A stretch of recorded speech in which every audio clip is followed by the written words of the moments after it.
Hello guys, welcome back to another new video of adverse. और आज के इस लेक्चर में हम लोग फिजिक्स के पहले लेक्चर यानी कि क्लास 10 आईसीएसई का पहला लेक्चर फोर्स को करने वाले हैं और देखने वाले हैं कि फोर्स के अंदर ऐसा कौन कौन सा कॉन्सेप्ट है जो कि आपके लिए जानना जरूरी है। तो चलिए शुरू करते हैं कि फोर्स क्या है। देखो, फोर्स एक ऐसा एक्सटर्नल कॉज है। फोर्स एक ऐसा एक्सटर्नल कॉज है जो अगर किसी ऑब्जेक्ट पर लगता है, लेट्स सपोज ये एक ऑब्जेक्ट है, लेट्स सपोज ये एक ऑब्जेक्ट है, और अगर इस पर फोर्स लगता है तो या तो इसका जो स्टेट है, स्टेट यानी कि लेट्स सपोज ये अभी रेस्ट में है, रेस्ट में है, अगर इस पर फोर्स लगाएंगे, अगर इस पर फोर्स लगाएंगे तो ये मोशन में आ जाएगा कि नहीं, ये मोशन में आ जाएगा। या सेकंड क्या है, ये अगर ये अगर मोशन में है, ये अगर मोशन में है, आगे फोर्स लगा देंगे तो ये रेस्ट में आ जाएगा। सो फोर्स एक ऐसा एक्सटर्नल कॉज है जो किसी ऑब्जेक्ट पर लगता है तो या तो उसके रेस्ट स्टेट को मोशन स्टेट में चेंज करता है या फिर मोशन के स्टेट को रेस्ट के स्टेट में चेंज करता है। दूसरा, फोर्स एक एक्स्ट्रा एक्सटर्नल कॉज भी है जो किसी ऑब्जेक्ट के शेप को चेंज करता है। लेट्स सपोज आपके पास एक बॉल है, बॉल को ऊपर से स्पंज बॉल है, और यदि ऊपर से फोर्स लगाओगे तो उसका जो शेप है पूरी तरह छोटा हो जाएगा, और उस पर जैसे ही फोर्स को हटाओगे उसका जो शेप पहले के जैसा ही आ जाएगा।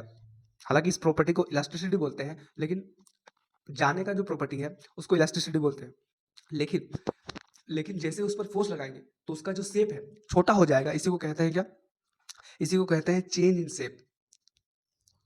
समझ में आ गया? तो फोर्स एक ऐसा फिजिकल या एक्सटर्नल कॉज है जो किसी ऑब्जेक्ट पर लगता है तो उसका स्टेट स्टेट और उसका शेप चेंज कर सकता है। एकदम इजी तरीके से समझना है। कॉन्सेप्ट को जब तक नहीं समझेंगे तब तक उसके क्वेश्चन को हम लोग नहीं लगा पाएंगे, इसलिए कॉन्सेप्ट को समझना बहुत ज्यादा जरूरी है। इसके बाद हम लोग आते हैं इसके कॉन्सेप्ट। देखो, जैसे ही फोर्स किसी ऑब्जेक्ट पर लगता है, देखो अब आगे बढ़ते हैं। जैसे ही फोर्स किसी ऑब्जेक्ट पर लगता है, ठीक है, जैसे ही फोर्स किसी ऑब्जेक्ट पर लगता है उसके बाद क्या होता है, उस पर एक मोशन आता है, उस पर मोशन आता है।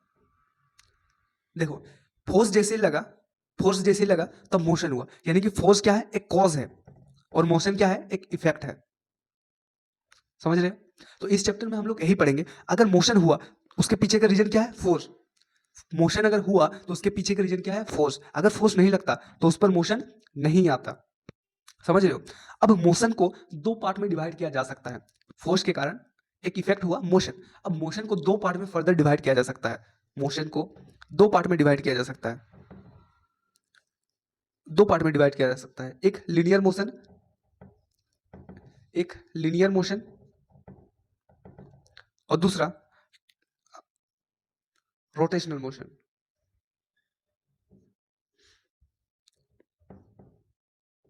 Rotational motion. अब देखो, अब हमको ये समझना है कि लीनियर मोशन क्या होता है। मोशन तो आ गया। फोर्स एक ऐसा, सबसे पहले फोर्स एक ऐसा एक्सटर्नल कॉज है जो किसी ऑब्जेक्ट पर लगता है तो उसका स्टेट चेंज करता है या फिर उसका शेप को चेंज कर सकता है। और देखो, जब भी किसी ऑब्जेक्ट पर फोर्स लगता है, लेट्स सपोज उस पर मोशन हो रहा है, तो मोशन क्या है, एक इफेक्ट है। उसका कॉज क्या है, फोर्स। फोर्स के कारण मोशन हुआ। अब मोशन को फर्दर दो पार्ट में डिवाइड किया जाता है। पहला लीनियर मोशन और दूसरा रोटेशनल मोशन। कॉन्सेप्ट को एकदम इजी तरीके से समझना है। जब तक हम लोग रियल लाइफ के साथ कॉन्सेप्ट को नहीं समझेंगे तब तक हमारे दिमाग के अंदर विजुअलाइज नहीं कर पाएंगे, क्योंकि हमारे दिमाग में वही चीज विजुअलाइज होता है जो पहले से एग्जिस्टिंग हो, और वह इजी हो जाता है लर्न करने के लिए। सो लीनियर मोशन बेसिकली क्या होता है, लेट्स सपोज ये एक बॉल है, ये है ग्राउंड, इस पर कोई ऑब्जेक्ट या कोई इंसान, इस पर कोई इंसान है जो कि इस पर फोर्स लगाता है। इस पर जैसे ही फोर्स लगाएंगे तो एकदम सीधा स्ट्रेट पाथ में मूव कर जाएगा। सो ये हो जाएगा क्या, लीनियर मोशन।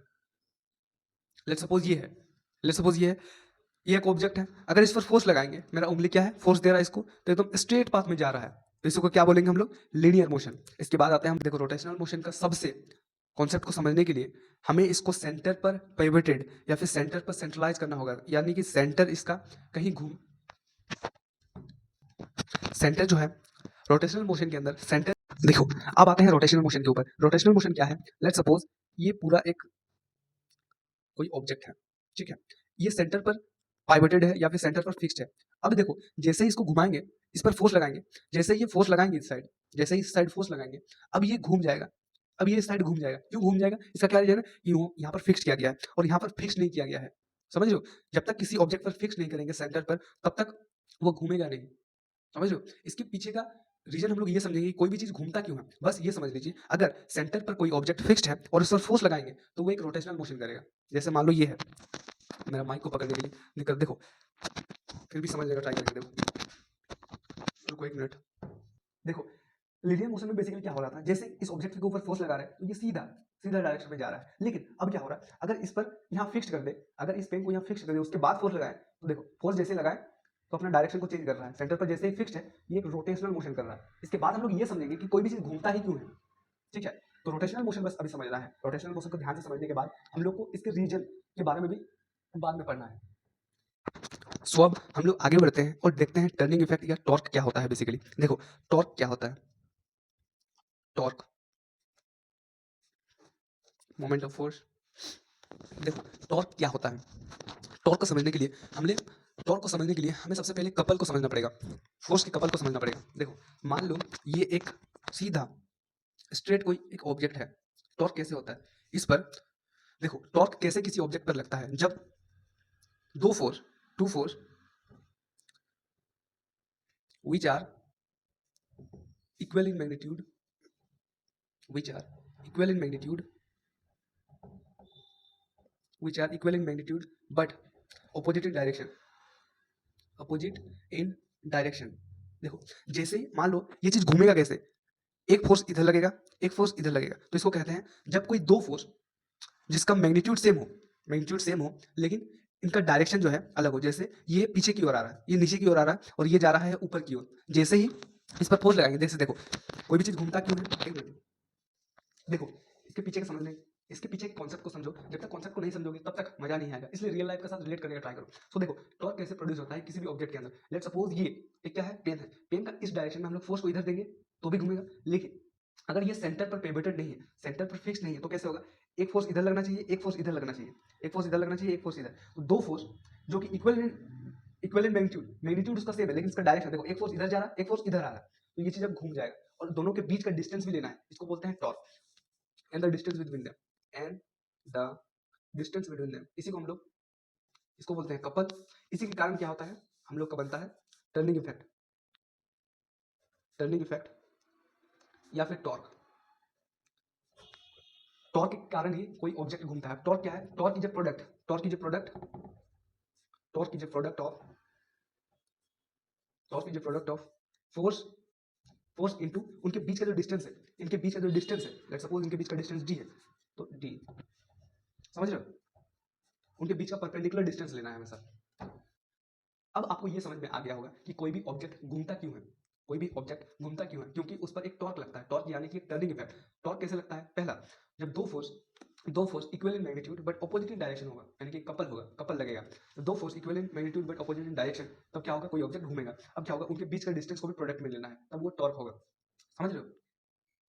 अब इसकी यूनिट को हम लोग समझ जाते हैं। देखो, फोर्स का एसआई यूनिट क्या है? न्यूटन, और डिस्टेंस का क्या है? मीटर। सो इसका एसआई यूनिट क्या हो जाएगा? Newton metre. और यदि सीजीएस यूनिट की बात की जाए तो न्यूटन का होता है डायन, और डिस्टेंस का क्या होता है? सेंटीमीटर, तो डायन सेंटीमीटर। समझ में आ गया? उसके बाद आपको एक चीज जानना है। देखो, 1 न्यूटन मीटर जो होता है, 1 न्यूटन मीटर, एक न्यूटन को अगर यदि सीजीएस में कन्वर्ट करने का ट्राई करेंगे तो एक न्यूटन का मतलब होता है लगभग कितना डायन? 10⁵ डायन। और एक metre is equal to 10⁵2 centimetre. तो यदि इसको इसको मल्टीप्लाई करेंगे तो क्या होगा? इसका जो पावर है वो ऐड हो जाएगा, 5 + 2 7 डायन सेंटीमीटर। ये क्या हो जाएगा? 1 न्यूटन मीटर का वैल्यू, सीजीएस यूनिट नहीं, यूनिट होगा डायन सेंटीमीटर, लेकिन 1 न्यूटन मीटर का वैल्यू क्या होगा? 10⁻7 डायन सेंटीमीटर। तो आज के लिए इतना ही। अगले वीडियो में, तो आज के लिए इतना ही। हम लोग अगले वीडियो में इसका जो एप्लीकेशन है उसको कंप्लीट करने का ट्राई करेंगे। सो आज के लिए टाइम दीजिए, क्योंकि मुझे ज्योग्राफी का भी लेक्चर्स अपलोड करना है। सो आप जो भी लेक्चर मैं दे रहा हूँ उसको एकदम कॉन्सेप्ट तरीके से रियल लाइफ में विजुअलाइज करने का ट्राई कीजिए, क्योंकि एकदम पढ़ने का एकदम ईजी तरीका है कि उसको विजुअलाइज करो। जब तक विजुअलाइज नहीं करोगे तब तक वो समझ में नहीं आएगा, इसलिए विजुअलाइज करना बहुत ज़्यादा जरूरी है। ट्राई योर लेवल बेस्ट कि आप अपने आप को विजुअलाइज करने का ट्राई कीजिए। समझ रहे हो? सो तब तक के लिए ओके। अगर वीडियो अच्छा लगे तो वीडियो को लाइक कर देना और चैनल को सब्सक्राइब कर देना।